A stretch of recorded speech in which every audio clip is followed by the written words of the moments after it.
Driven by a deep hatred for monsters, Itsuki Tenma endured a tragic childhood after witnessing the brutal murder of his parents. It happened during one of their devastating attacks. For over 10 years, he lived in complete isolation, his mind consumed by a burning desire for revenge. He patiently waited for the day of his class awakening, a crucial ceremony that grants humans extraordinary powers.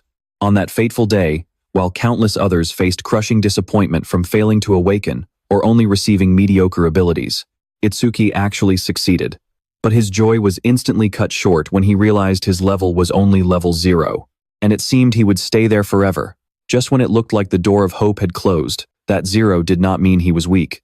On the contrary, Itsuki was blessed with an ability far more terrifying than any high level: the power to copy skills.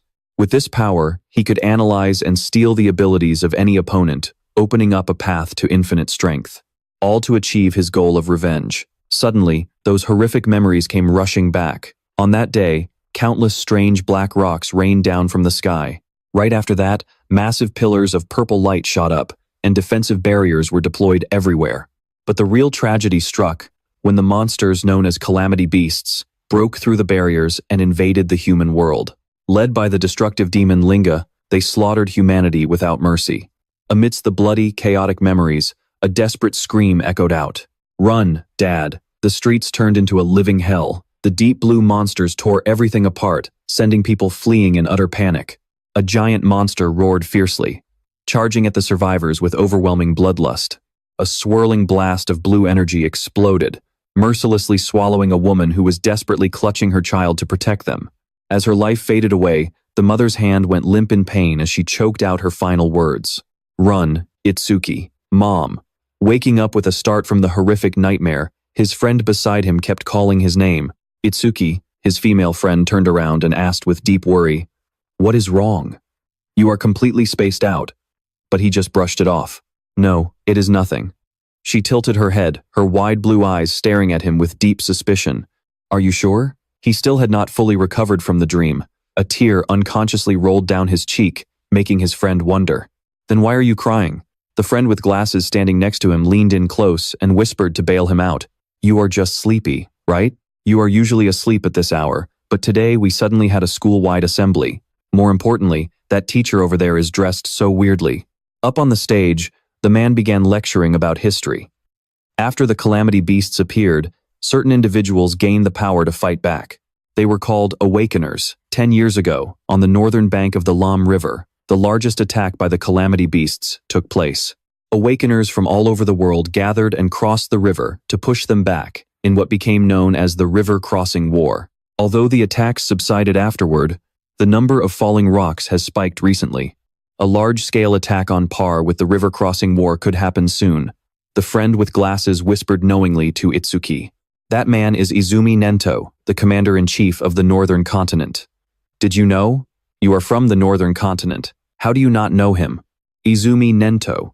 That name does sound familiar. I always pictured him as some hunched-over old man with a long beard, but he looks weirder than I expected. "I get what you mean, but despite his looks, he was the very first Awakener. Thanks to him, we learned about the rocks and the Calamity Beasts." His friend's eyes gleamed with admiration as he kept talking about his idol. "By the way, he is the strongest Awakener. Even Taewon, who holds the title of Humanity's Light, is his student." Up on the stage, the man continued his speech. "Recent research shows that even ordinary, unawakened people have a certain probability of becoming an Awakener by touching a rock. I have come here today to let all of you try it. Awaken and dedicate yourselves to the fight against the Calamity Beasts." With those words, he waved his hand to unleash his power. The ground cracked open, and a brilliant golden light shot into the sky under the tight protection of his bodyguards. The students erupted in excitement as a massive rock rose from the ground. "Is this magic? That is not what you should be surprised about. This feels like a dream. Please, God, let me awaken." The friend with glasses turned and grabbed his hand, his face beaming with hope. "Did you hear that, Itsuki? We finally have a chance to become Awakeners. Finally." Before his friend could even finish, Itsuki silently stepped forward, leaving his two friends calling after him in confusion. "Hey, don't leave me behind. Wait up. Itsuki, get in line properly." Itsuki walked right past his female friend. His back radiated an ominous aura, and his eyes flashed with an eerie red light. leaving her stunned and breaking out in a cold sweat. A sinister, maddening smirk spread across his distorted face. Finally, the day has come. At the testing area, a student touched the giant black rock, but there was absolutely no reaction. The examiner called out coldly, "Failed, next." The crowd below started whispering anxiously after seeing their best student fail. That guy literally broke the school record in his first year. If someone with insane physical abilities like him couldn't do it, there is no way in hell I stand a chance. Maybe physical strength has nothing to do with it. It's too early to give up. Another female student pulled her hand away from the stone, looking completely devastated.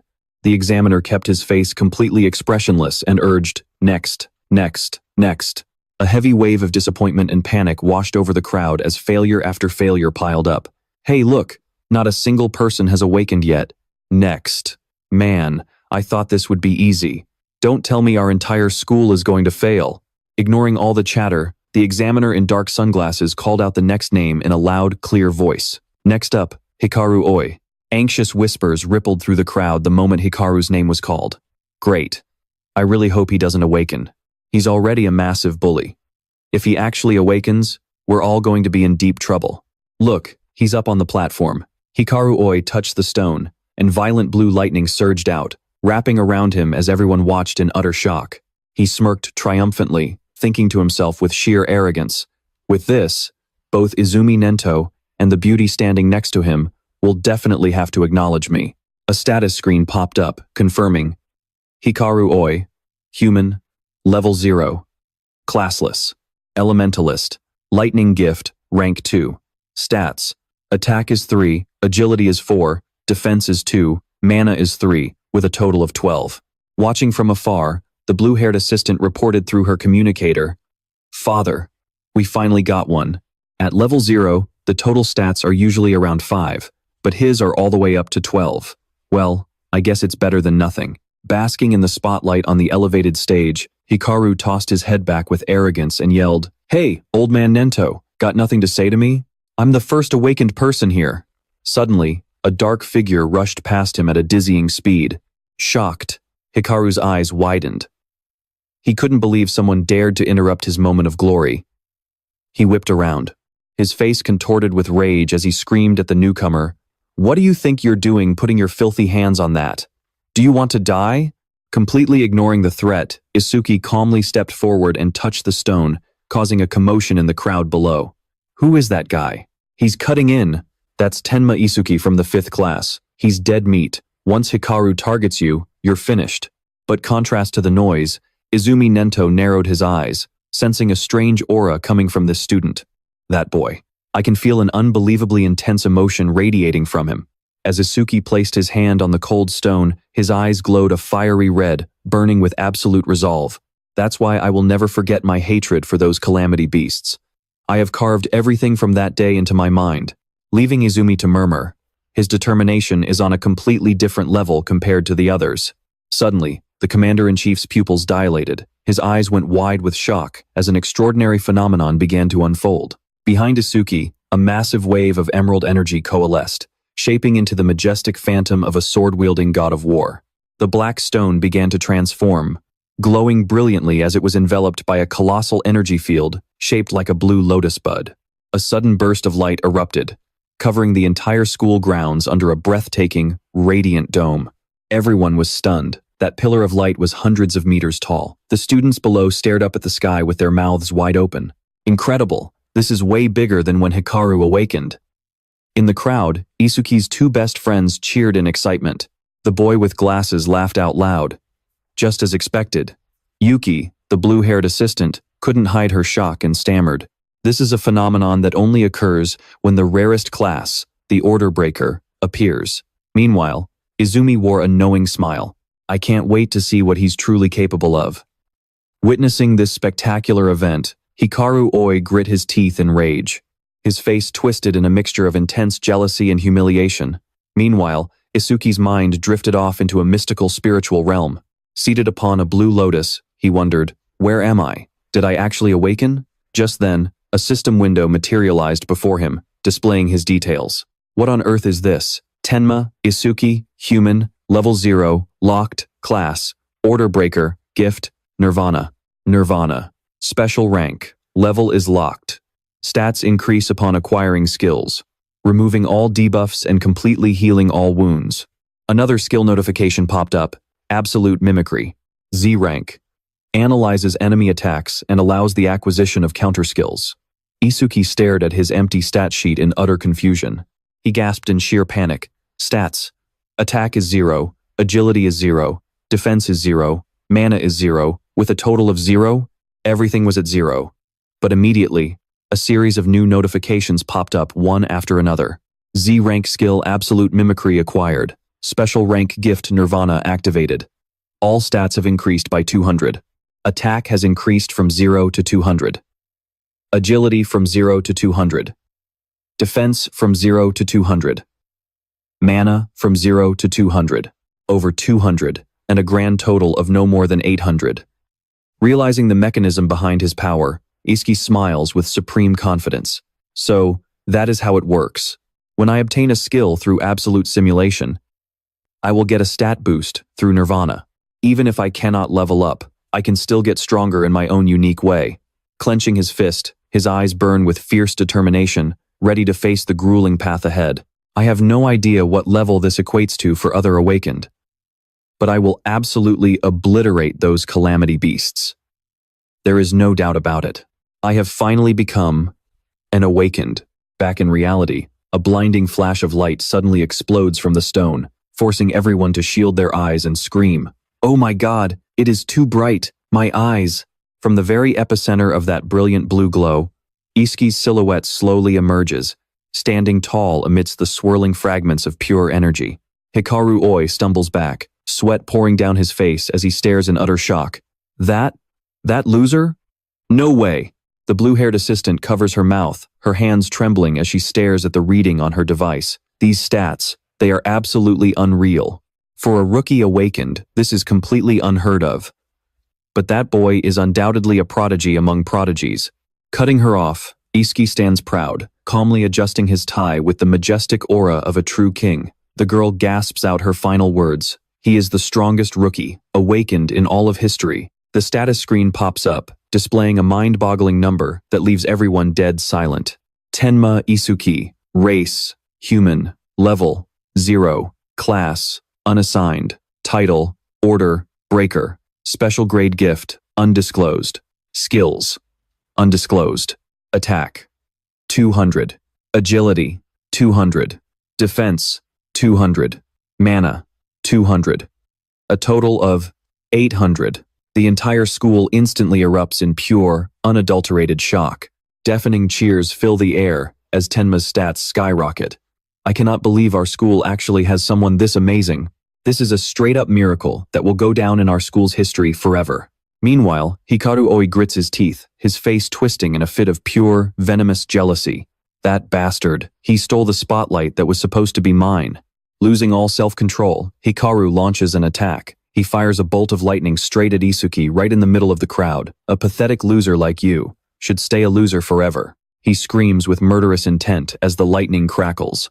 I will wipe you off the face of the earth with my new skill. Silver Serpent. Itsuki calmly watches the incoming attack.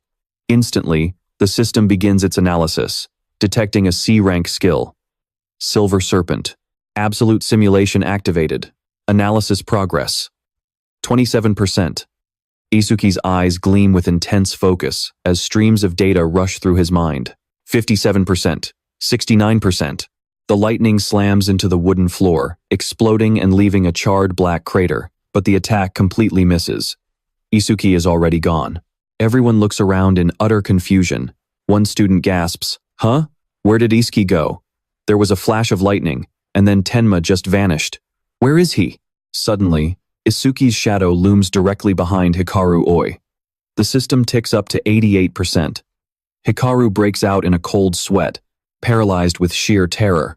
What? He is behind me? Why? Why the hell cannot I move? Leaning in close, Itsuki whispers a chilling threat, his eyes glowing a menacing red in the dark. If you were a Calamity Beast, I would have slaughtered you 100 times over. Count your blessings that you were born a human. Overwhelmed by fear, Hikaru's legs give out as he collapses to the ground. Itsuki casually walks away as the crowd begins to whisper, "Tenma, how? When did he even do that? Did Hikaru literally wet himself out of fear? Ha ha ha. Shh, quiet. We are going to get in huge trouble if he hears us. The system chimes. 94%. As Itsuki strolls effortlessly past his classmates, the system reaches 99%. He thinks to himself, since it is only a C-rank skill, the analysis speed is actually pretty fast.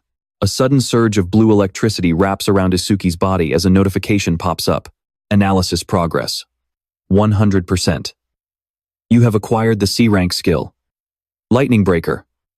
2 nearby boys quickly cover their eyes, and one jokes. Whoa, wait, he is glowing again? Thank God I brought my sunglasses.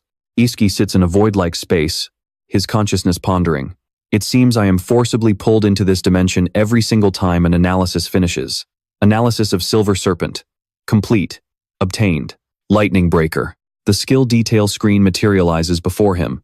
Lightning Breaker, Level 1, active effect, can absorb C rank and lower lightning attacks directly into the body. Upon unleashing the absorbed lightning energy, your agility will boost by 50%. There is no limit to how many times you can absorb energy. Passive effect.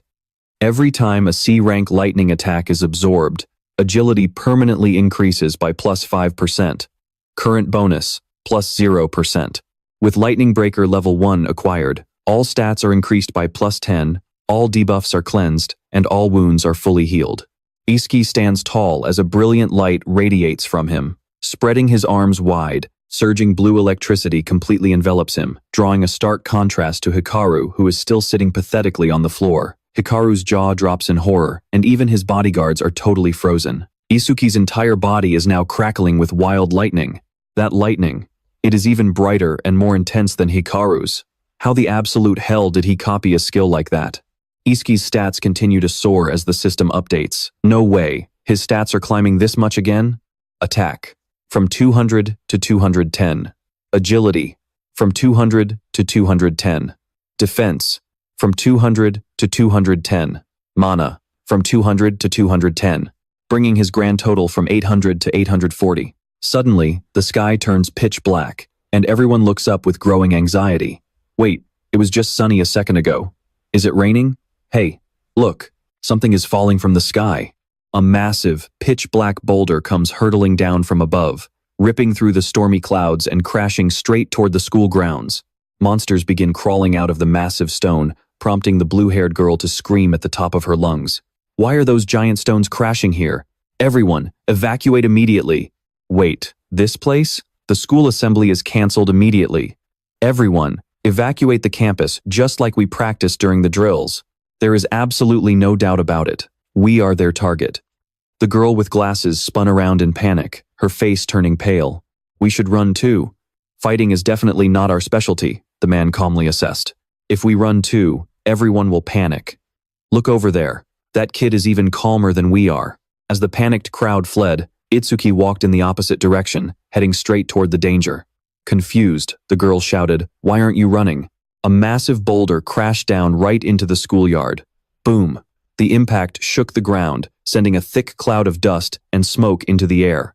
His friends grabbed Itsuki, and the boy with glasses yelled, "Hey, a Calamity Beast is coming. We need to get out of here right now." But Itsuki, his face dark with pure killing intent, replied, "I'm going to destroy every single one of them."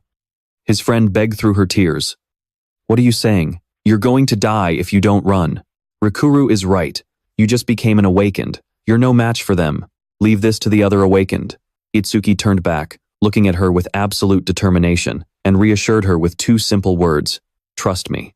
His friend grabbed the blushing girl, desperately dragging her away as he yelled, "Fine. Don't blame me if you get yourself killed. Is it really okay to let him go?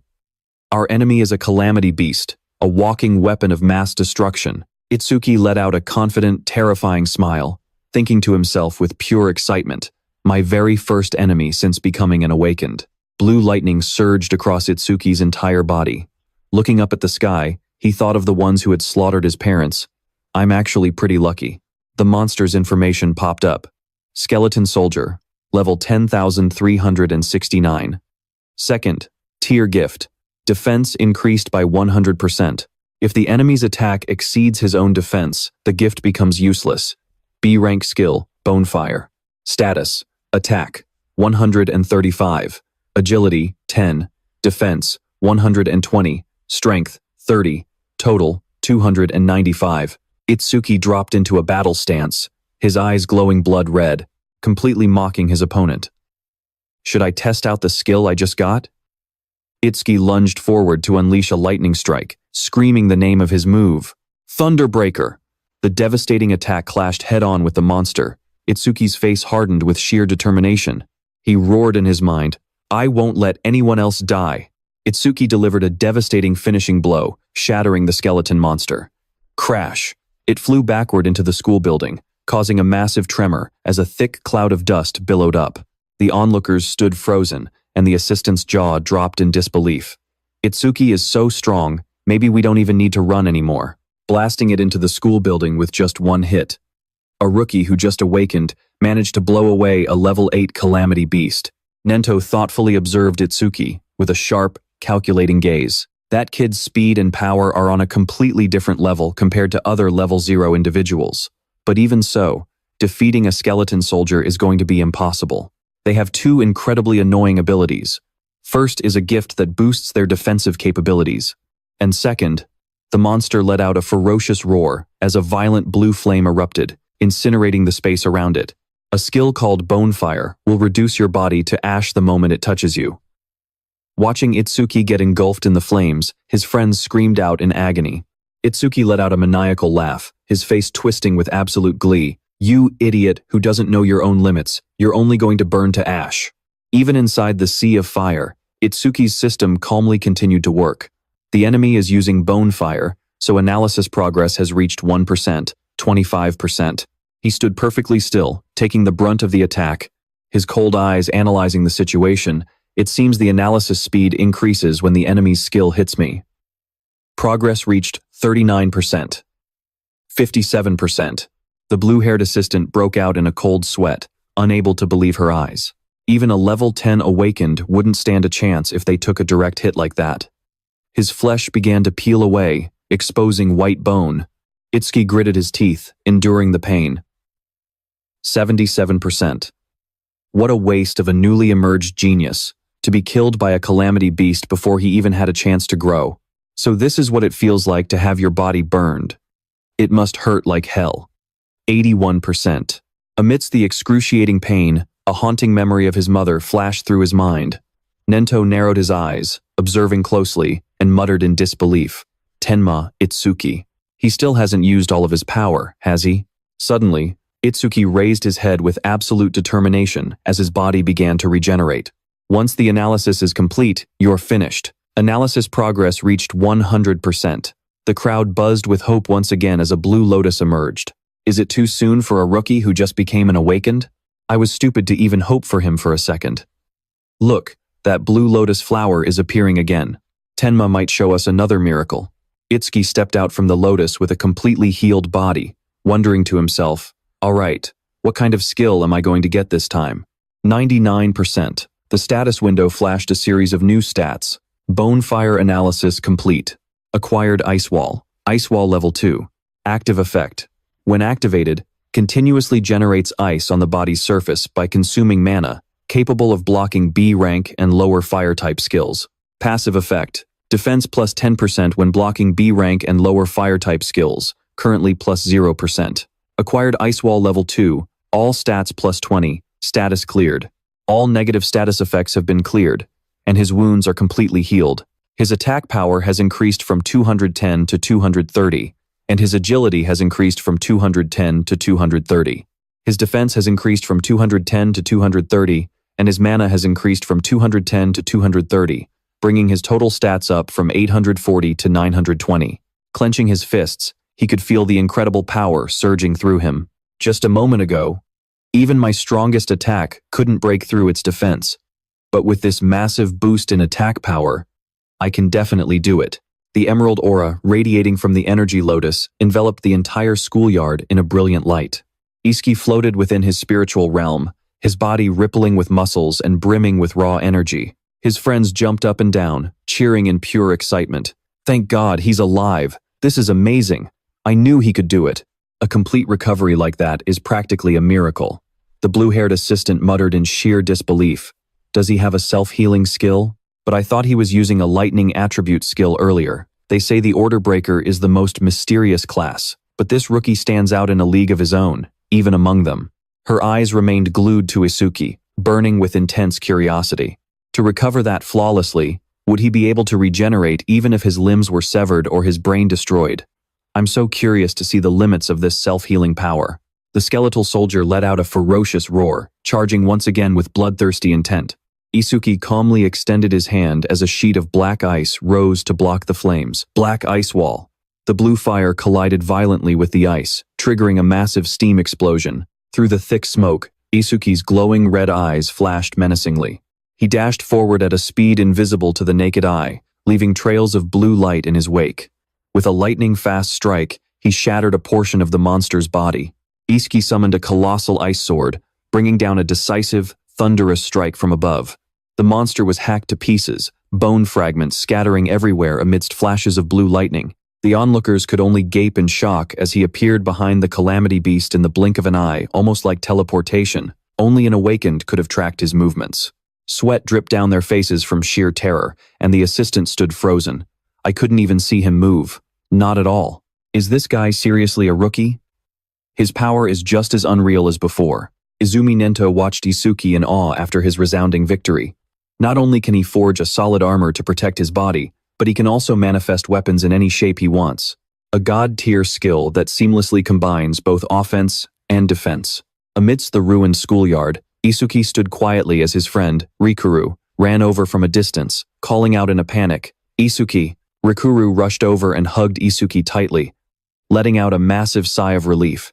"I'm so glad you won. I was worried sick. But where's Seiya?" Itsuki looked around, asking in confusion, "Wait, he didn't come?" Rikuru replied thoughtfully. "A moment ago, he was just standing there watching, looking like he was about to burst into tears." Itsuki scanned the crowd and spotted Seiya standing far off in the distance. He thought to himself in concern, "Is he mad at me?" Meanwhile, Assistant Choa was still dazed by the sheer power of the boy who had just taken down a monster that would give even a level 10 awakened a run for their money. Nento barked out an order, "Choa, stay here and assist with the cleanup.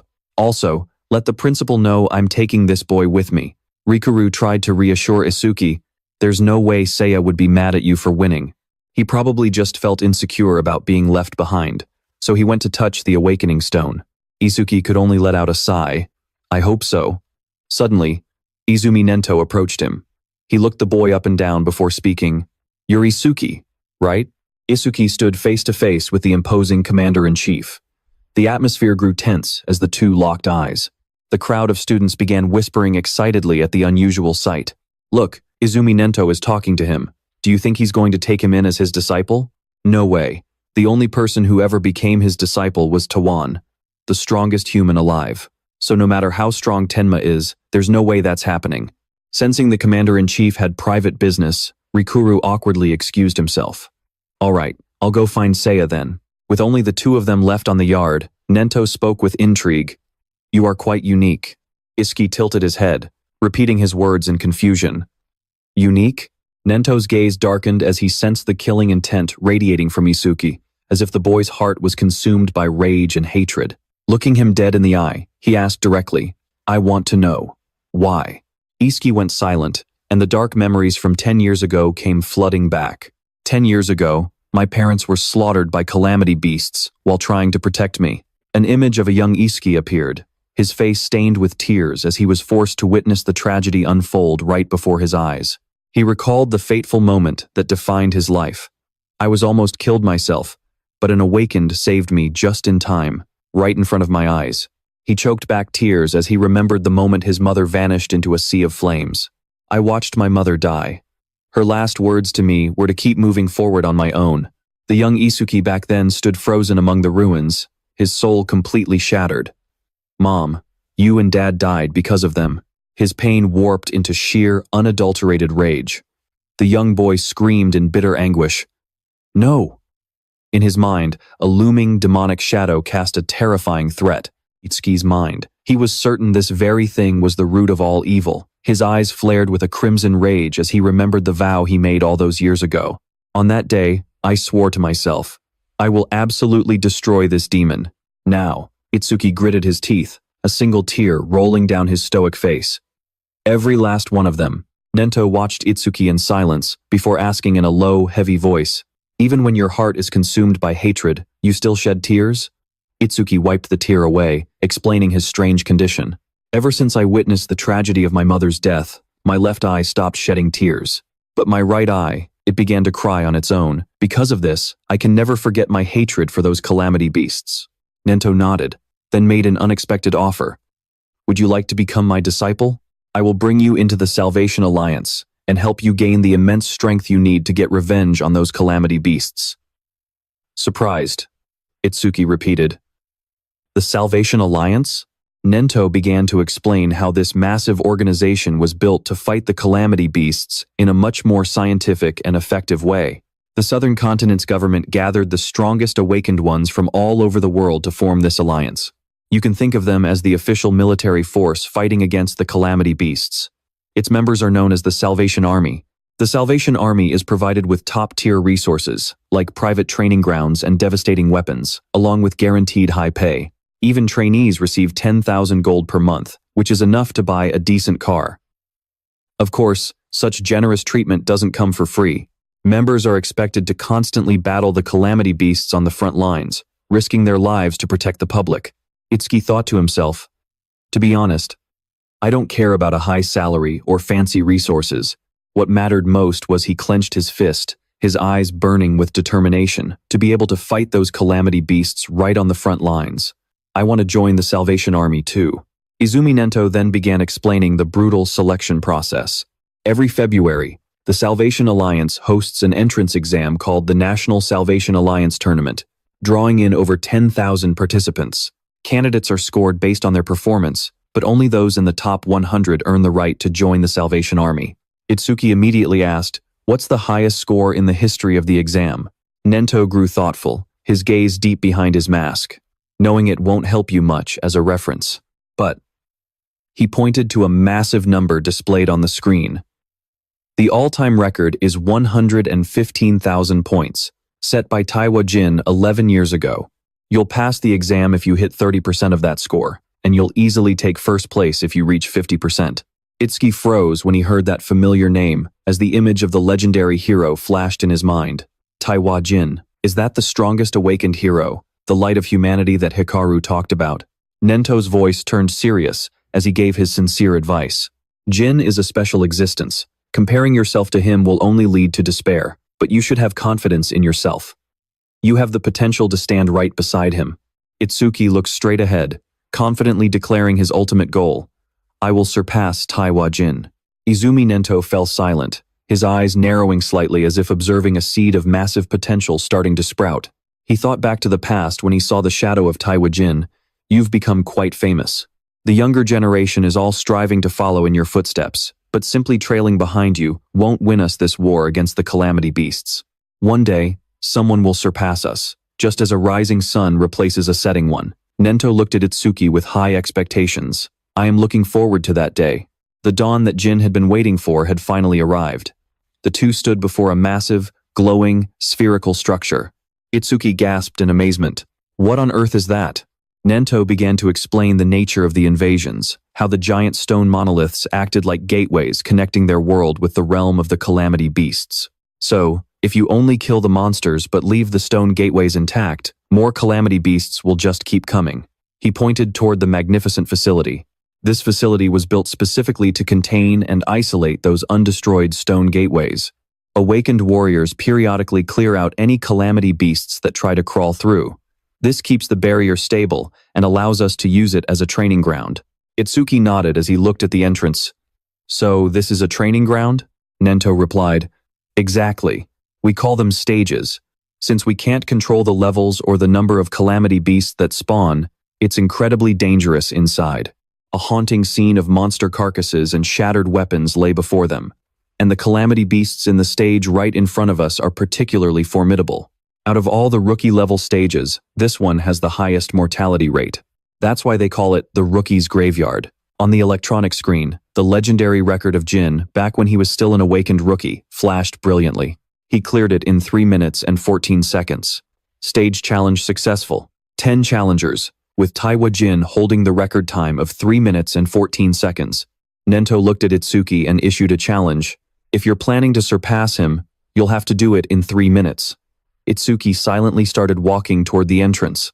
Nento called out after him, "If you can clear this stage within 3 minutes, I'll take you in as my apprentice." The appearance of the two caused a stir in the surrounding crowd. "Look, that's Lord Izumi. Is that the rumored rookie walking next to him? No way. Unless he's an awakened on Taewon's level, there's no way he's qualified to walk beside Lord Izumi." Itsuki glanced around, secretly surprised by everyone's reaction. "Huh? Is this guy really that famous?" He stopped in front of the notice board showing the level 10 beast disaster inside the dungeon. Level 10? That's only 2 levels higher than that skeleton soldier? Just how strong is it anyway? Itsuki casually kept walking under the prying eyes of the crowd. But even so, nobody around seemed to have any intention of entering the dungeon. Why is that? The crowd began to jeer. Does that rookie seriously think he's going in? With that kind of confidence, he must have a high-level awakened accompanying him. Man, I wish they'd carry us too. He's probably just here to hit on the pretty receptionist.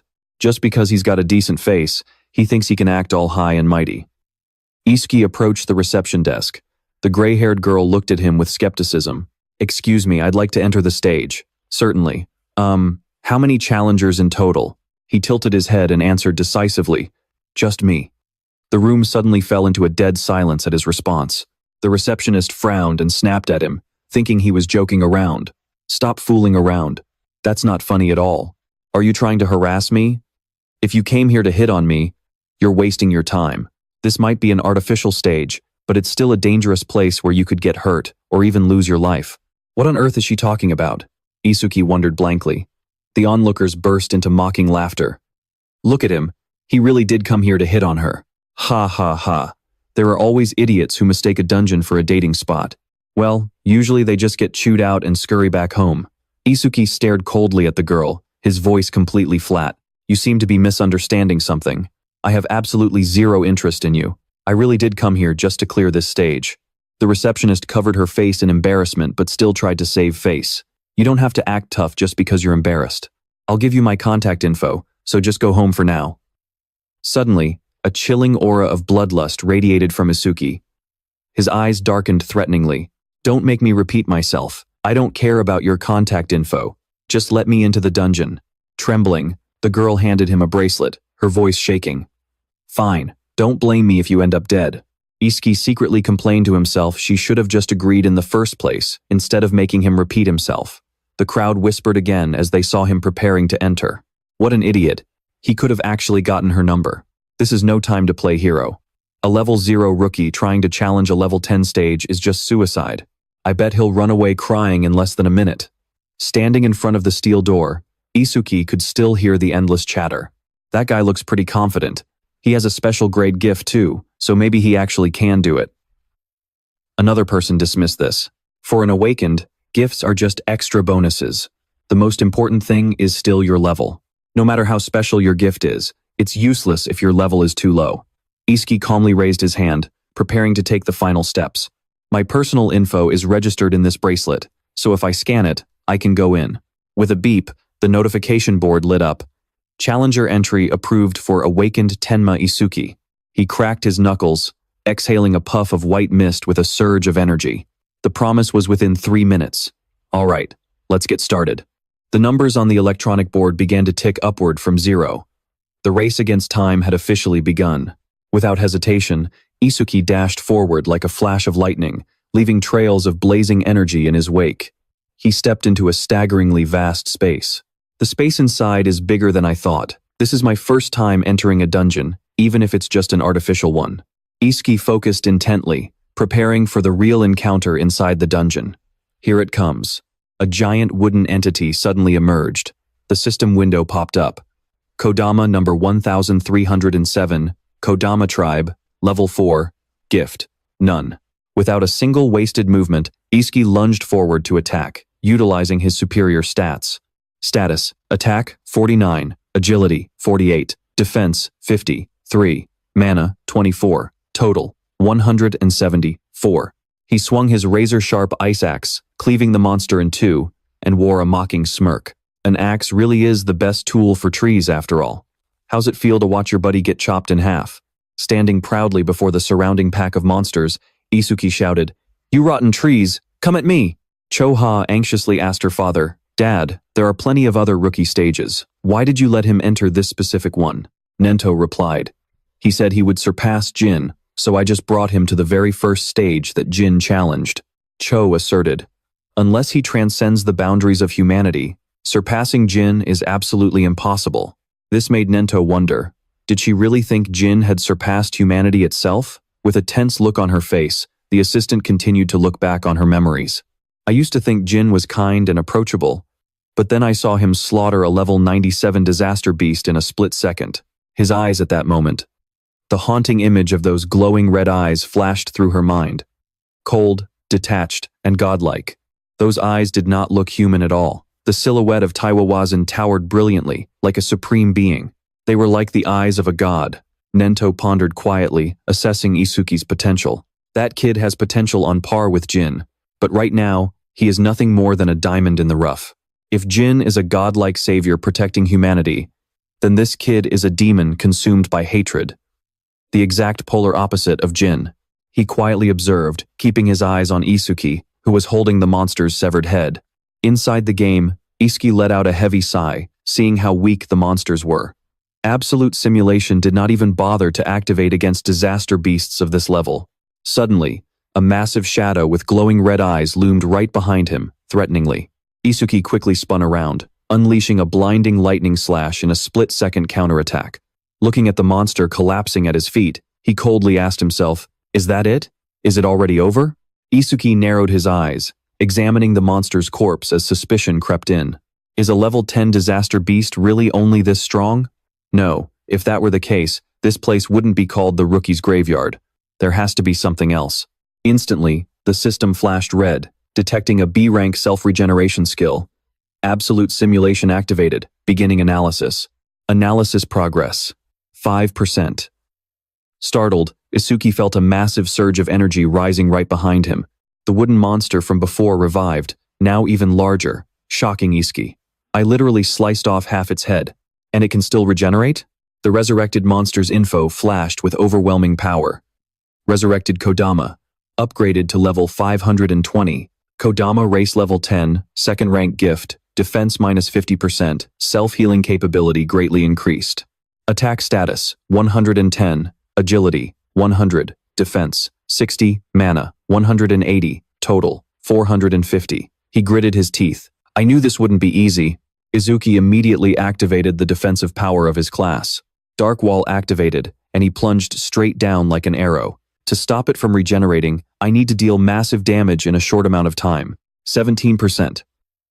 Continuous slashes tore through the air as the analysis progress reached 19%. Itsuki braced himself, channeling all his energy into his sharp ice gauntlets as he lunged at the beast. A brilliant sword strike cut through the night, pushing the analysis progress to 21%. The monster's body was torn apart by the powerful slash, revealing deep cracks as energy began to leak out. Itsuki let out a crazed, murderous laugh, his eyes flashing red. "We're not done yet. I'm going to hack you to pieces so you can never regenerate again." He unleashed tens of thousands of crisscrossing slashes at breakneck speed, surrounding the giant monster. Finally, the Kodama entity shattered into tens of thousands of tiny pieces, completely obliterated under Itsuki's terrifying power. Standing amidst the shards of energy, Itsuki panted heavily from exhaustion and thought to himself, "Surely this is enough. Using Dark Wall for too long is completely draining my mana." But right after, the ground shook violently as the giant wooden monster rose again, stronger than ever, with an earth-shaking roar. He quickly flipped to dodge the sharp tree roots. The progress bar showed 60% as he muttered in frustration, "It's still not dead after all that? This is getting really annoying."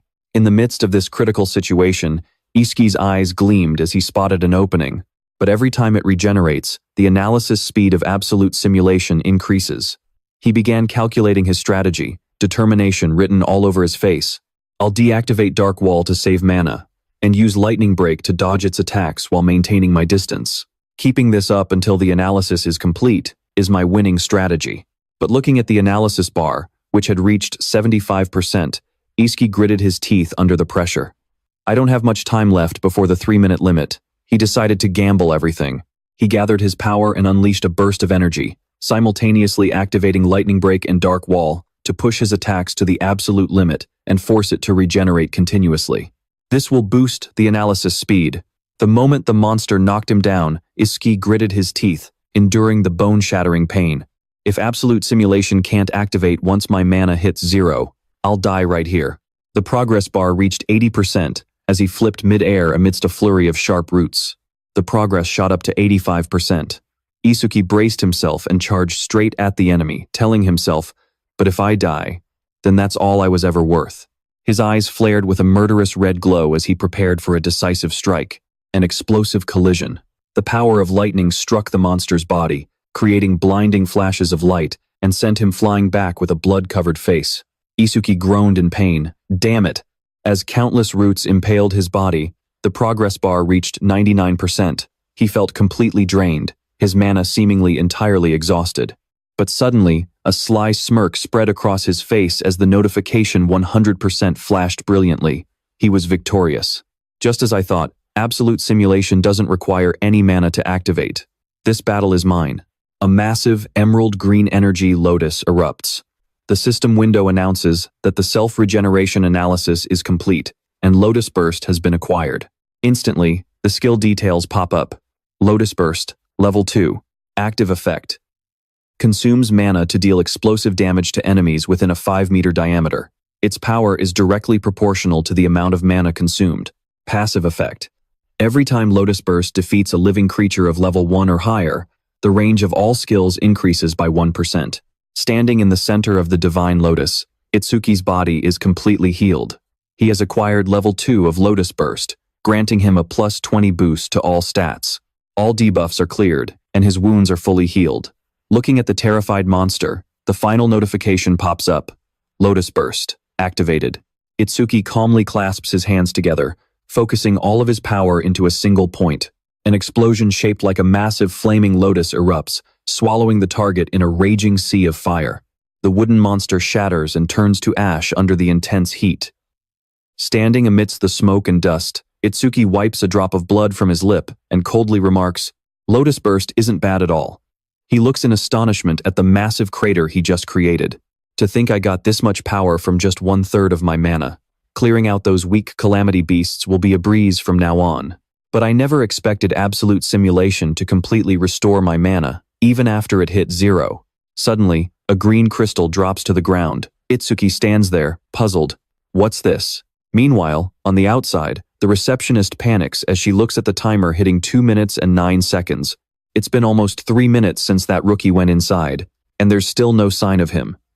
We need to call the rescue team. Fast.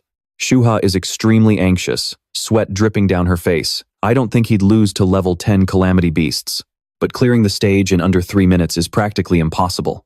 Suddenly, the entire system glows a brilliant green, displaying the words, "New record achieved." Izumi Nentu and the crowd stand frozen in shock. He narrows his eyes, gasping in disbelief. Impossible. Shuha's jaw drops as she stares at the actual results. Did he really clear it? The crowd gathered in front of the scoreboard gasps in unison at the unbelievable number. It was still under 3 minutes. Challenge successful. Stage level 10. Challenger Itsuki Tenma. Elapsed time 2 minutes and 14 seconds. Clear record updated. The stage doors slide open, and Itsuki steps out. His clothes are in tatters, but his gaze is icy cold as he completely dominates the leaderboard. Rank 1, Itsuki Tenma, 2 minutes and 14 seconds. Rank 2, Jin Taiwa, 3 minutes and 14 seconds. Rank 3, Sohata, 7 minutes and 17 seconds. The surrounding crowd begins whispering in sheer disbelief. He actually survived. Is that green liquid the blood of a Calamity Beast? What? He was a whole minute faster than Jin Taiwa?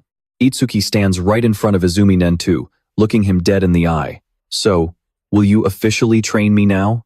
He lets out a faint smirk, the dried blood on his face only making him look more resolute. Master. Or should I say, Sensei. Behind his mask, Nentu smiles with satisfaction, leaving Shuha standing beside him in utter shock. Well done. Exactly what I'd expect from my disciple. Father is actually smiling. How long has it been since I last saw him look like that? The whispers from the other students show no sign of stopping. Is he really Izumi Nento's student? No wonder he was able to shatter Jin Taiwa's record. But even if he is his student, as long as his level doesn't increase, he'll never have any room to grow. Suddenly, the receptionist from before approaches, her face flushed with embarrassment as she presents an elegant wooden box. This is your reward for breaking the record. Please, accept it. And, I'm deeply sorry for my rude behavior earlier. Itsuki calmly accepts the gift, his gaze softening just a bit. A reward? Don't worry about it. A level 0 rookie taking on a stage like that would look reckless to anyone.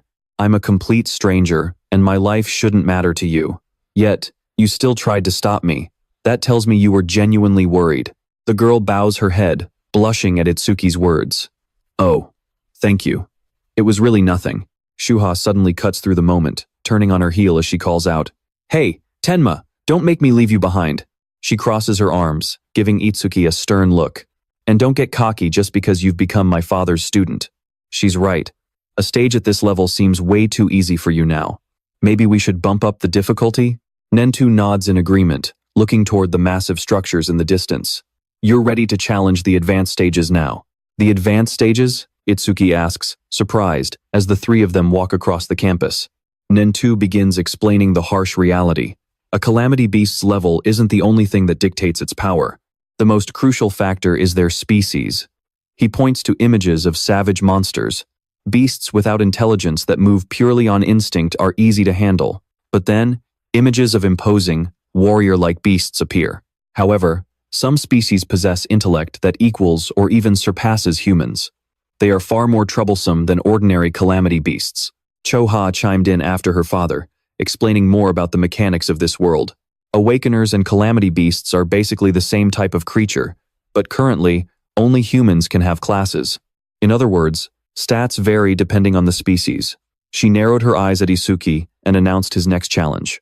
High-tier stages feature powerful species or highly intelligent Calamity Beasts like that. Their difficulty is several times higher than normal stages. Most of the high-tier stages in the northern continent are located in District B. So, that's your next destination. Do you have any other questions? Itsuki's eyes flared with a brilliant blue light as dark, terrifying thoughts crossed his mind. Those two I just defeated, did they not have intelligence? They didn't even scream when they were attacked. Does that mean they don't even have pain receptors? Intelligent Calamity Beasts feel pain, right? A pitch-black aura of bloodlust swirled around Itsuki, causing Choha's face to turn pale. What is this terrifying aura? What on earth is he thinking? Meanwhile, in another area, the crowd was whispering about a powerful figure. Did you hear? Lord Izumi is planning to let him challenge a high-tier stage. That guy who broke Taewon Jin's record should be fine. But almost all the high-tier stages in District B are under that man's control. More importantly, every awakener who entered a high-tier stage there has gone missing. Rumor has it that he killed them all. That man, do you mean Riji Kinoshita? Someone quickly covered his friend's mouth, his face completely drained of color. Shh, you'll get us killed if he hears you. Who exactly is this guy anyway? In a luxurious room, a man named Riji Kinoshita sat with his legs crossed, enjoying himself while a subordinate wiped his shoes. He was the son of the governor of Northern District 4, Riji Kinoshita. Sipping his wine, he wore an arrogant expression as his subordinate asked, When will you be departing, sir? Every stage in District B is under my control. I'll go whenever I want. Riji Kinoshita smirked disdainfully, radiating an air of tyrannical nobility. Waiting in line is for the peasants. Back with Itsuki, he slowly opened the gift box. A crisp click echoed. Under the cool shade of a tree, the three of them sat together, chatting. Itsuki was stunned by what was inside. This is from back then. Nento watched his reaction and asked, Have you seen a karma stone before? Itsuki stared at the green crystal on the ground and compared it to the stone in his hand. Yeah, after I defeated the Calamity Beasts inside the stage, something exactly like this dropped. There isn't a single difference. He held the stone up to the sunlight, silently noting its green color. But Choha jumped up in shock, her eyes wide with disbelief. A mid-grade karma stone in a rookie stage? What exactly is a karma stone? Itsuki asked. Choha sat back down and began to explain in detail. Let me explain. Karma stones are also known as EXP stones. Come to think of it, you're still a rookie. An illustration popped up, showing the laws of this world. When a Calamity Beast or an Awakener dies, Their corpse releases karma, which is an invisible substance that acts like experience points. Absorbing it will level you up. In other words, a karma stone is a crystal that stores karma. On screen, an awakener was shown absorbing energy from the stone. Using a karma stone to absorb the karma stored inside is one way to level up. But strangely enough, karma stones aren't supposed to form naturally. Choha stared thoughtfully at the sky, trying to find an answer. Why was it in that stage? Maybe it's because of an innate gift. Nento suddenly looked at him, explaining the process of leveling up. Itsuki looked at Choha in confusion and asked, "A gift?" Nento continued to explain the anomaly. Normally, the karma of the defeated is absorbed by the one who defeated them, but even though Itsuki defeated those two Calamity Beasts, he didn't level up, which means it wasn't absorbed at all. However, once karma manifests, it can't just vanish without a reason. He looked at Choha and Itsuki, presenting a shocking hypothesis. If my theory is correct, then the karma of the Calamity Beast that attacked the school was absorbed by the awakeners who were present there, meaning us. The stone in Itsuki's hand shone with a brilliant blue light once again. Meanwhile, a stage is a completely closed space. Itsuki couldn't absorb the generated karma, and there was no one else there to receive it. As a result, it condensed together and formed a karma stone. Watching Itsuki from behind, Choha thought to herself in utter confusion. Can he really not level up? Then how exactly did his stats increase? What is the truth behind this? Right then, Izumi Nento cut in with a stern voice. Choha, an awakener's gift is top secret and must never be revealed. You haven't forgotten that, have you? Making her turn pale with regret, she murmured, I'm sorry, father. Turning back to Itsuki, Nento advised him kindly, I'll let you decide whether to keep that karma stone for yourself or sell it. I have a meeting with the commanders-in-chief of the 5 continents, so I'll be away for a while. In the meantime, Choha will look after you. But before I leave, there are a few things I want you to remember. He laid down some ironclad rules. First, keep our relationship a secret. Second, do not reveal your gift to anyone else. Third, conquer at least 6 high-level stages before I return. Fourth, do whatever you think is right without any hesitation.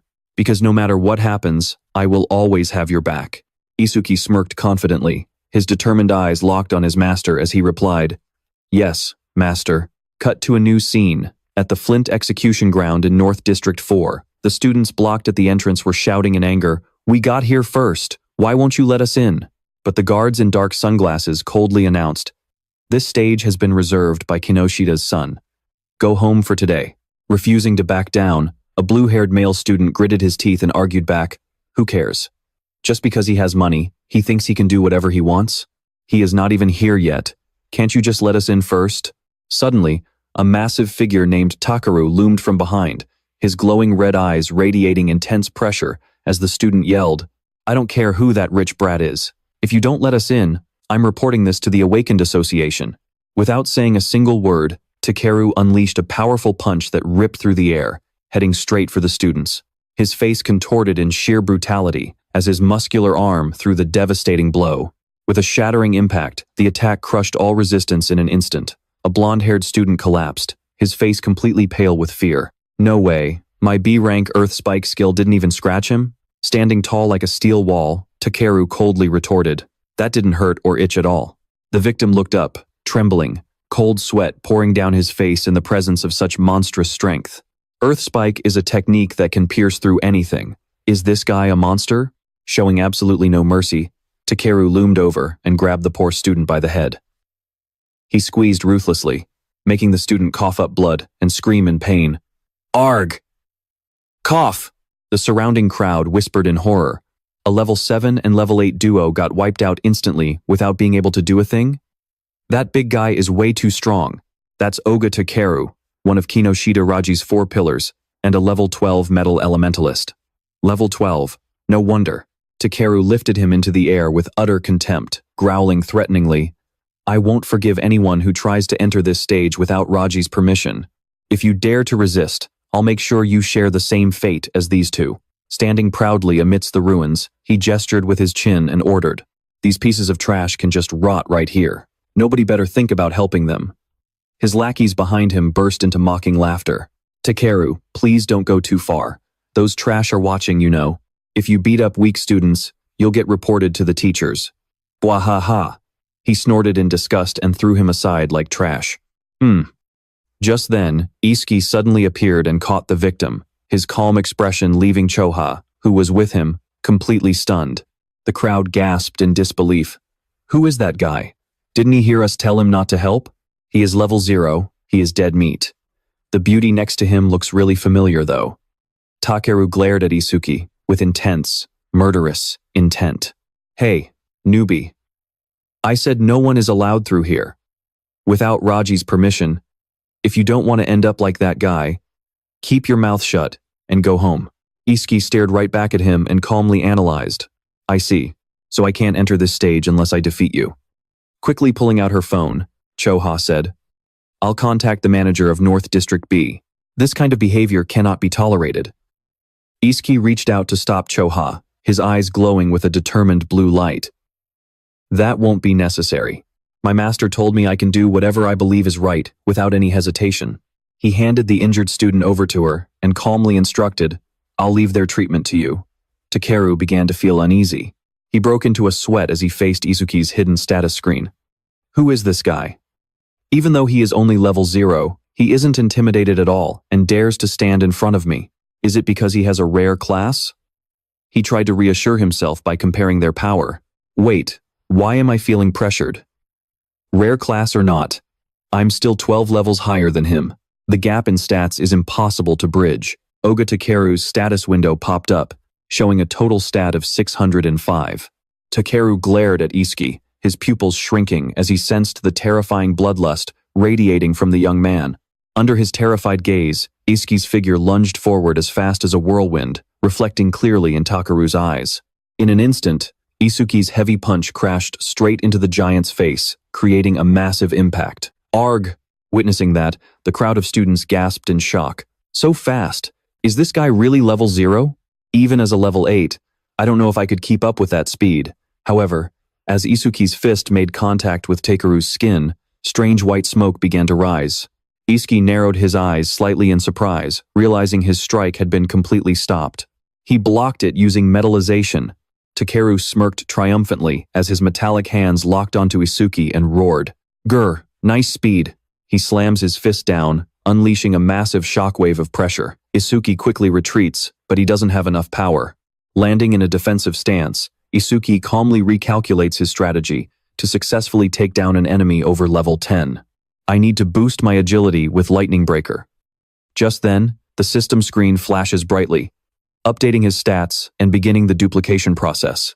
Tenma, Itsuki, level 0, human, fixed, total stats, 1000. C, rank skill detected, metallization. Absolute Mimicry activated.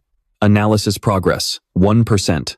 Itsuki lowers his stance, his eyes burning with fighting spirit. Is he threatening enough to trigger Absolute Mimicry? No, I need to take this seriously. He dashes forward again like a ghost, and the analysis bar leaps to 5%. Normal attacks can't pierce the metallized areas, so I'll aim straight for the exposed flesh. The ground beneath Itsuki shatters from the immense force of his kick. As he leaps in to attack, Takeru swings his massive metal fist down. He sneers with pure contempt at this weakling who has neither strength nor speed. Suddenly, blue lightning envelops Itsuki. He accelerates in an instant, catching Takeru off guard, as he had assumed that was Itsuki's maximum speed. Speeding up with Lightning Breaker, the lightning-infused strike slams directly into Takeru's ribs, making his eyes widen in terror. The lightning element? I won't even give you time to metallize. A tempest of consecutive strikes rains down on him. The analysis bar keeps climbing rapidly. 25%, 37%, 59%, 66%. The onlookers are completely blown away. That guy. How can he use a skill from another class? It's too fast. My eyes can't keep up. That level 0 might actually defeat Oga. Takeru gnashes his teeth through the pain, his face twisted in utter disbelief. Damn it, there's no time to metallize. How can a level 0 be this fast? At this rate, I'm going to lose. Backed into a corner, he screams in desperation. With Itsuki's pressure locking him down, he groans, damn it, I can't even make a sound. You guys, stop standing around and help me. In a fit of absolute rage, Takeru channels all his remaining strength into one final decision. I have no choice but to try that. A massive surge of energy erupts as he lets out a roar that shakes the entire area. Ha! Takeru's entire body turns into a polished, pitch-black metal as the system reports the analysis has reached 88%. This guy has fully metallized his body. I should actually thank you. I've never successfully achieved full-body metallization before, but you forced my hand. He stands proudly, showing off his absolute defense. The metallized areas increase his defense by 50%, and my gift adds another 50% defense when I stand still. In other words, my defense right now is over 500. Takeru's eyes gleam with sadistic malice as he threatens Itsuki. I was going to rip you in half, but since you helped me master this new skill, I'll give you a painless death. The two students watching from the sidelines whisper in terror. A defense of over 500 at level 12. No one at his level could ever break through that armor. He's a total monster. And here I thought the level 0 guy was going to win. While everyone else panics, Itsuki remains completely unfazed and smiles. The analysis progress hits 98%. If my theory is correct, full-body metallization consumes a massive amount of mana, 99%. If you dumped all your stat points into defense, your mana shouldn't be that high. Feeling deeply insulted, Takeru glares at him and snaps. Stop talking nonsense. Is this guy seriously just a level 0? His intuition is razor sharp. The analysis progress reaches 100%. A brilliant aura radiates from Itsuki. Don't worry, I won't use a boring tactic like draining your mana to 0. Let's finish this quickly. With the analysis at 100%, a colossal blue lotus suddenly blooms once again, enveloping Itsuki in the middle of the battlefield. There it is, that blue lotus again. Tenma is about to get even stronger. Everyone holds their breath as they watch the glowing energy bud. A lotus? Is this really a level 0 skill? It doesn't look like an offensive ability at all. But how does he plan to defeat Oga with that? A notification pops up on the system screen. Metallization analysis complete. Acquired skill, Dark Purge, level 1. Active effect. Fires a perfect sphere on a fixed trajectory. The sphere travels at a speed of 1 meter per second, piercing through all enemies in its path and ignoring defense. Passive effect. Each time an enemy with a higher defense than the user is defeated by Dark Purge, its flight speed increases. As Itsuki silently analyzes the skill, he thinks, ignores defense. If I land a hit with this, I can definitely deal some serious damage. The only catch is the speed of just 1 meter per second. Even a regular person could easily dodge it, so timing the strike is absolutely critical. Well, against a punching bag that refuses to move, I don't even have to worry about timing. His gaze suddenly turns razor sharp, radiating a chilling bloodlust. That absolute defense he's so proud of. I'll grind it into dust. Immediately after, the status board updates with mind-blowing numbers. Dark Purge, level 1, acquired. All stats plus 10, removes all debuffs and fully heals all wounds. Status: attack from 250 to 260, agility from 250 to 260, defense from 250 to 260, mana from 250 to 260, a total from 1000 to 1040. Itsuki, reaching his hand out toward Takeru, the energy lotus bursts around his body. Now, try to dodge this. Activate Shadow Purge. The surrounding crowd starts whispering in hushed tones. They've never seen that skill before. So, this is the rule breaker. The class rumored to be the most mysterious of the four. Can a skill unleashed by a level 0 actually pierce the defense of a level 12 defense specialist? Look at that confident face. It has to be some kind of unbelievable technique. From the center of the lotus, a pitch-black orb begins to take shape, radiating a mystical light. The orb floats forward slowly, heading straight for the giant. The onlookers smirk mockingly. Tch, is that just a tiny little ball? Are you kidding me? How disappointing. Takeru smirks in disdain, confidently standing his ground. Do you really think a pathetic little ball like that can make me move and deactivate my gift? How naive. He flexes, showing off his polished metallic armor, and growls threateningly. If this is your trump card, you're about to die a pathetic death. The orb gently touches Takeru's chest, and he continues to laugh arrogantly. But suddenly, his smile vanishes, replaced by sheer terror, as the orb sinks deep into his metallic flesh. Fresh blood splatters everywhere as his steel defense is pierced, causing him to scream in agony. Arg! Itsuki stands there, looking down at his fallen opponent, and mutters coldly, I told you to dodge. Since you're human, I only went for your arm. If you were a Calamity Beast, I would have aimed straight for your neck. Takeru clutches his arm and screams in pain. My arm! Itsuki turns his back and walks away, not even glancing at the henchmen who are frozen in shock. What are you all just standing there looking at? Hurry up and get him to the hospital. Didn't you hear me? A ruthless glint in his eyes sends shivers down their spines. I told you to get lost. Terrified, the bodyguards quickly carry their boss on their backs and scramble away from the scene. Cheers erupt throughout the entire area. He won. He actually won. Awesome job. He totally deserved it. A few awakeners rush over, eagerly trying to recruit him. Hey, do you want to party up with us? With 3 of us, we can clear this dungeon in no time, right? Party up with me instead. Since it'll just be the 2 of us, you'll get way more experience points. They desperately try to convince Itsuki. Are you really planning to challenge the Flint dungeon with only 3 people? All the Calamity Beasts in there have defense on par with Oga's. We have a healer, so we can restore your mana and let you fire those orbs endlessly. Itsuki narrows his eyes in calculation, quietly realizing an opportunity. Defense on par with Oga's. Perfect. The flight speed of Shadow Purge increases every time I defeat an enemy with defense higher than mine. I'll boost the flight speed of my Shadow Purge in this stage. Seeing his silence, the other 2 impatiently urge him. Come on, let us know who you're choosing. Itsuki's face remains cold and resolute. I'm going solo. The declaration leaves the crowd completely shocked. Challenging a high-level, level 15 stage all by himself? He's gotten cocky ever since he beat Oga. They watch Itsuki walk away with sneering looks. I admit he's strong, but arrogance has its limits. Looks like we don't meet his standards. Let's look somewhere else.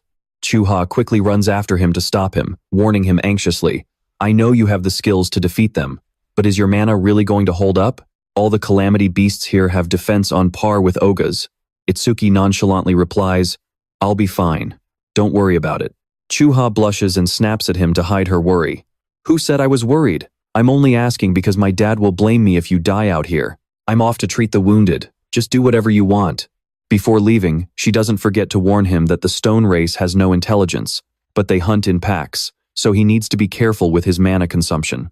Itsuki nods and places his hand on the control panel. Yeah, the system chimes with an announcement. Entry request for Awakener Tenma. Itsuki has been approved. The gate opens, and Itsuki peers deep into the darkness inside. There really are more monsters than I expected. Massive stone monsters begin to surround him. Just as expected from a high-level stage, the levels and stats of the Calamity Beasts are much higher than before. As a monster lunges at him with a roar, the system instantly displays its information. Stone statue of the 927th floor. Stone race, level 9. Tier 2 gift. Converts all mana into defense.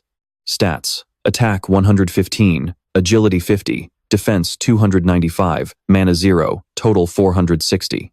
Itsuki raises his hand high, preparing to deliver the decisive blow. Let's see if these guys trigger the passive condition of Shadow Purge. The purple lotus blooms brilliantly once again. Activate. Shadow Purge. The tiny black orb slowly glides forward, heading straight for the stone monster. The orb pierces through the tough stone body in the blink of an eye. Level 9, stone statue has been defeated. The orb suddenly accelerates at extreme speed, blasting through a succession of other targets. Flight speed of Shadow Purge has increased by 100%. Itsuki smirks in satisfaction. Just as I thought, the fierce pack of stone monsters roared and lunged forward, but Itsuki stood calm amidst the crackling electricity surrounding him. These slow-moving beasts with terrible evasion were the perfect prey for purging darkness. The system notifications kept rolling in. A level 9 stone statue has been defeated. The projectile speed of purging darkness has increased by 100%. A level 8 stone statue has been defeated. The projectile speed of purging darkness has increased by another 100%. After clearing out the mob of small monsters, Itsuki stood amidst the ruins, looking at his mana bar, which sat at 110 out of 260, silently calculating his next move. Using Purging Darkness once costs 50 mana, which means I only have 2 shots left. He calmly observed the battlefield ahead and assessed the situation. 2 of them are charging right at me, and the boss has yet to show itself. That leaves 3 enemies in total. That means, instantly, Itsuki channeled the blazing energy into his palm, determination written all over his face. I have to take them both down at the same time, with just 1 shot. A massive explosion shook the area. the attack tearing through the ground and unleashing a powerful shockwave that completely obscured his vision. Using the thick cloud of dust as cover, he lunged straight toward his target and shouted, "Now!" Itsuki's eyes gleamed with a menacing red light. He roared as he unleashed his final strike. "Take this!" The energy sphere pulverized everything in its path. The system flooded him with victory notifications. A level 9 stone statue has been defeated, and a level 10 stone statue has been defeated. The projectile speed of purging darkness has increased by another 100%. As the battle finally quieted down, Itsuki collapsed onto the ground, gasping heavily for air. This feeling of absolute exhaustion right before running completely out of mana is brutal. I really hope I can get a mana recovery skill someday. He sat up, looking at his newly upgraded skill screen with a satisfied smile. With my speed at 5 meters per second now, I can actually catch up to enemies who try to run away. Purging Darkness. Level 1. Current projectile speed has increased by 500%. Suddenly, a massive shadow loomed over him. Itsuki shuddered slightly and turned around. Huh? The ground shook violently, throwing up clouds of dust under the immense weight of this new enemy. A towering stone monstrosity appeared before him. A red warning flashed on his status screen. B. Rank skill detected. Giant stone golem, level 28. Stone race, level 15. Total stats, 777. Itsuki quickly rolled out of the way to dodge a devastating stomp. He immediately buffed his stats. It's way too big. Thunderbreak activated. Agility boosted by 50%. Facing an opponent of this scale, he quickly formulated a strategy. Can I actually take this thing down with just a single shot of Purging Darkness? He narrowed his eyes, studying its rocky body intently. Maybe if I aim for the head. Spotting an opening in the monster's attack pattern, Itsuki leaped high into the air and shouted, "There's an opening!" But the moment the energy sphere left his hand, Itsuki realized he had miscalculated. Oh no, the sphere is too small. Even if it pierces through, it won't do enough damage. The monster roared, swinging its massive arm with such force that the sheer wind pressure tore through the air, launching Itsuki high into the sky. Cold sweat poured down his face as he realized the danger he was in. Damn it, I can't dodge while I'm airborne. Left with no other choice in this do-or-die moment, he immediately activated his defense. Dark Wall activated! With a loud crack, the monster's massive stone hand sent Itsuki flying into next week. He quickly blinked back, blood dripping from the corner of his mouth. Gritting his teeth, he waited as the system began copying its power. This big guy is tougher than I thought. Detected B-rank skill. Gigantification. Absolute Mimicry activated. 1%. But then, a smug grin returned to his face. So, it only became this massive because of a skill? Well, that makes things a whole lot easier. Meanwhile, inside a luxurious villa, a sweating lackey screamed into his phone. What? Kinoshita Reiji pushed up his glasses, giving him a sharp, commanding glare as a warning. I believe I told you not to make a racket in my presence. The lackey trembled and bowed deeply. I am so sorry, sir. Please forgive me. It's just that this news was so unexpected. What happened? Reiji asked coldly. The subordinate nervously delivered the shocking news. Someone defeated Oga and forced their way into the dungeon. Reiji furrowed his brows in disbelief, his hand tightening until his wine glass shattered. What on earth was he doing? He always bragged that no one under level 30 could ever break through his defense. Don't tell me an awakened of level 30 or higher has shown up. The lackey anxiously explained the situation. With the recent surge in meteor strikes, all awakened of level 30 or higher are too busy dealing with them to even think about coming here. Besides, the challengers at the Flint execution ground are mostly level 10 rookies. There is no way a level 10 could have defeated Oga. That should be impossible, right, sir? If you could give me just a little more time, I will gather all the details. That won't be necessary. Reiji coldly cut him off, staring into the distance with a scheming look. Even if our opponent is level 30, you are still here, aren't you? The Flint execution ground is notorious for housing stubborn, high-threat monsters that take forever to deal with. If we head out right now, we should still make it in time, right? But since we don't know who this opponent is, we should still proceed with caution. His eyes flared with a menacing purple light. He growled, I said we are leaving right now. Do not make me repeat myself. The lackey trembled violently, sweat dripping down his face, as he bowed. Yes, sir. Reiji throws his coat over his shoulders as he walks, radiating an overwhelming aura. I'll make them regret ever crossing the Kinoshita family. Meanwhile, inside the dungeon, Itsuki stands bathed in a pillar of leveling up light and lets out a sigh of relief.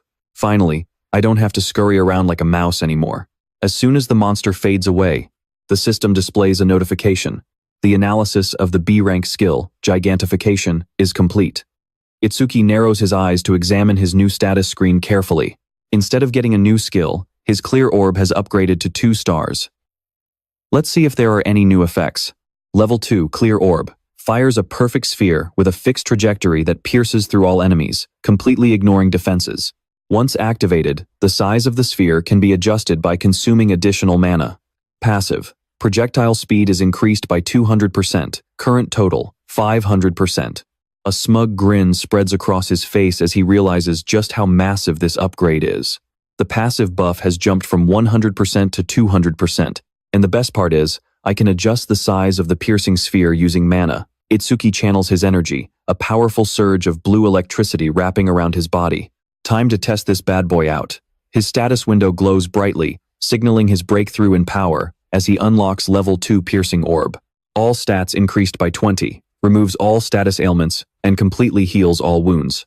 Attack power increases from 260 to 280. Agility increases from 260 to 280. Defense increases from 260 to 280. Mana increases from 260 to 280.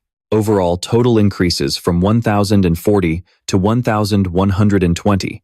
Itsuki leaps high into the air, pouring every ounce of his power into the massive sphere, burning through all of his mana. I'll take you down with the most powerful piercing orb I can muster. The concentrated energy inside the orb reaches its absolute limit, letting out a roar that literally shakes the surrounding space. He unleashes the attack. A colossal pillar of light pierces the earth, causing an apocalyptic explosion. Itsuki drops to his knees, gasping for breath as his mana bar flashes 0 out of 280, but a satisfied smile remains on his face. Oops, did I overdo it a little? Amidst the rubble, system alerts continuously pop up, confirming his victory. The level 15 giant golem has been defeated. Clear orb's projectile speed increases by an additional 200%. To think the orb I made by spending all my mana would be this massive. He pushes himself up and picks up his loot, his eyes gleaming with calculation. The sphere's flying speed is now 7 meters per second. If I clear this stage 2 more times, it'll be as fast as a moving car. Level 2, Clear Orb Passive. Each time an enemy with higher defense is defeated, projectile speed increases by 200%. Current total, 700%. Itsuki walks calmly through the billowing smoke and dust, lost in thought. I've ignored it until now, but these passive effects are actually pretty damn useful, aren't they? He continues to analyze his skill synergy. The passive effect of the Lotus Orb expands the range of all skills. So does that mean the range of Clear Orb gets boosted too? Lotus Orb. Every time Lotus Orb kills a living creature of level 1 or higher, the range of all skills increases by 1%. Itsuki stares toward the horizon, imagining his ultimate power. In other words, if I keep stacking the passive effect of the Lotus Orb, I could eventually wipe out disaster-class beasts from thousands, or even tens of thousands of meters away. At the dungeon exit, the electronic scoreboard flashes a shocking notification. Stage 15 cleared successfully. Challenger, Tenma, Itsuki. Time, 3 minutes and 1 second. New record set. The crowd of hunters outside erupts into chaos, unable to believe their eyes. 3 minutes and 1 second? No way. Even a 5-man party takes over 10 minutes.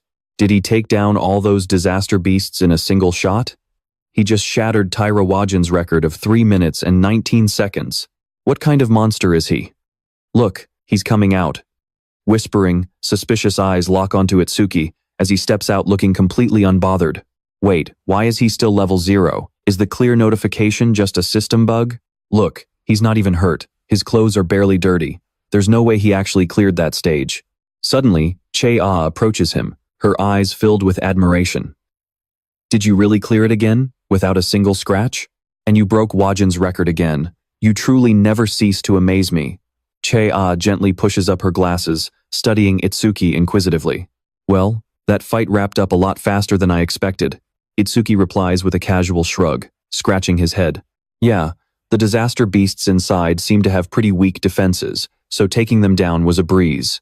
Itsuki stares at the glowing creature perched on her shoulder, asking curiously, Hey, Che, what's with the butterfly? Che-ah spins around gracefully, her elegant aura radiating outward. My class is a Shikigami summoner, and this is my Shikigami. Watching the butterfly flutter over her hand, Che-ah softly whispers its name, Tamaku. Itsuki reaches out to touch it, unable to hide his wonder.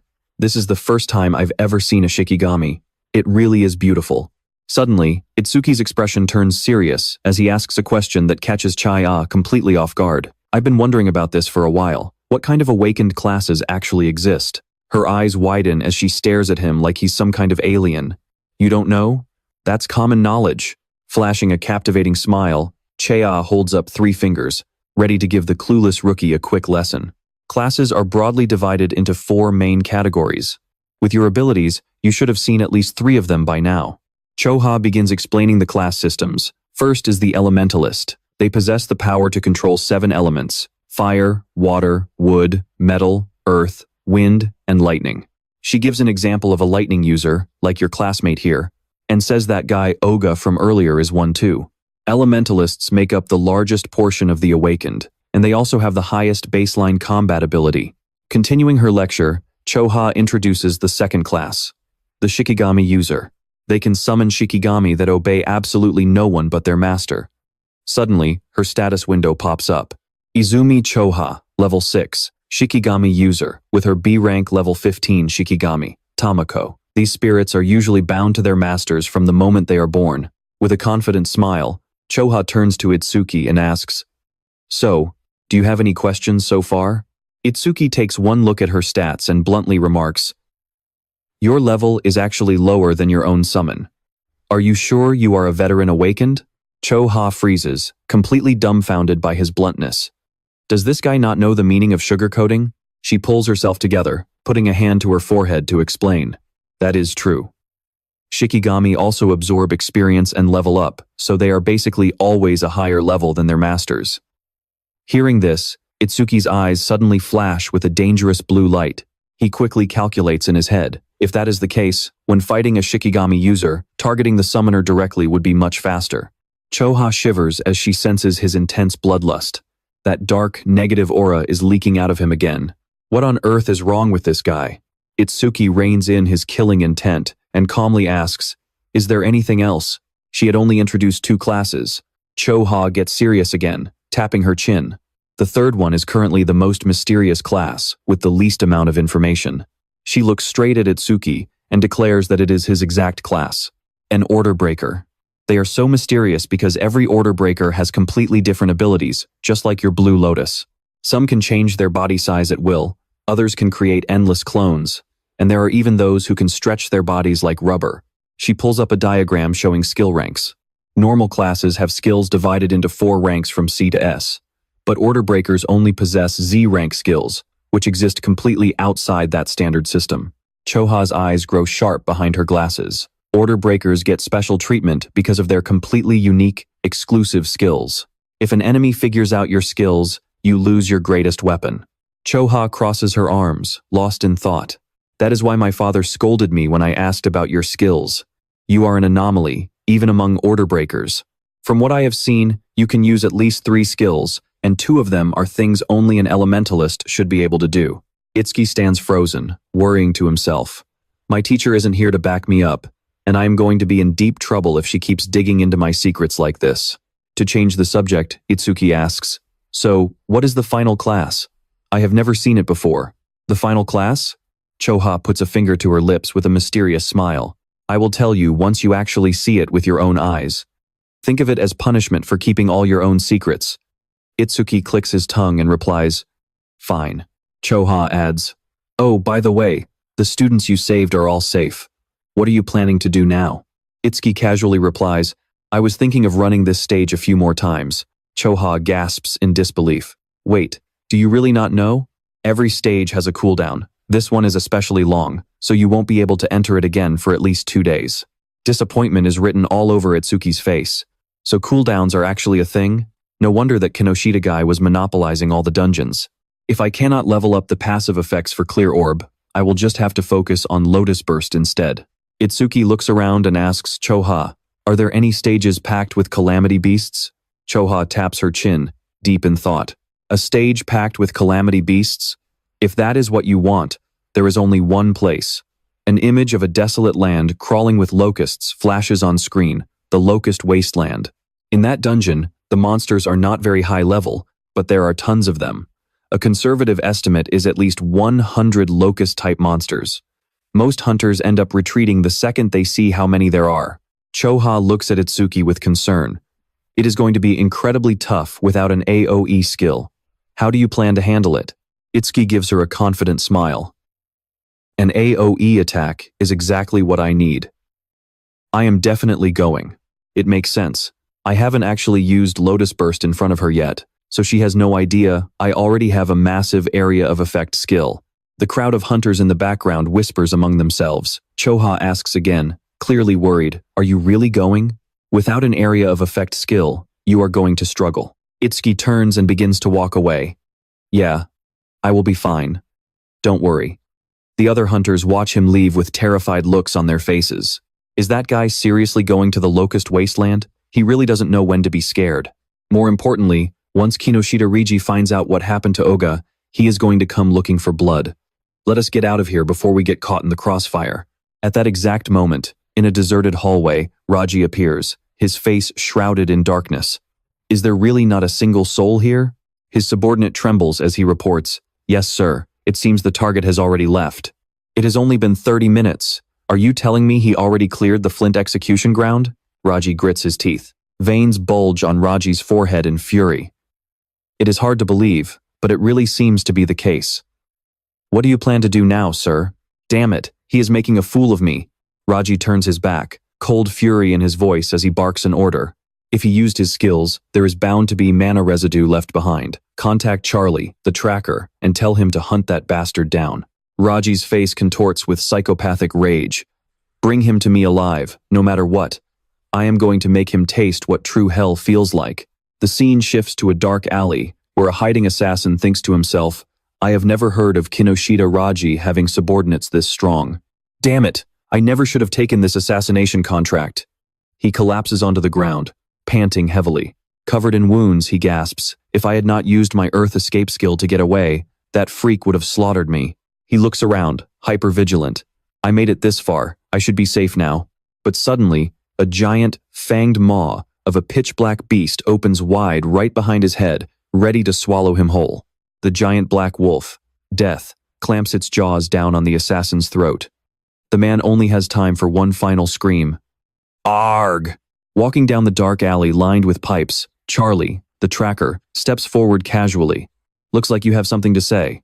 Death, ease up on him a bit. Sprawled on the ground with a blood-covered face, the assassin trembles and asks in despair, How? How did you find me?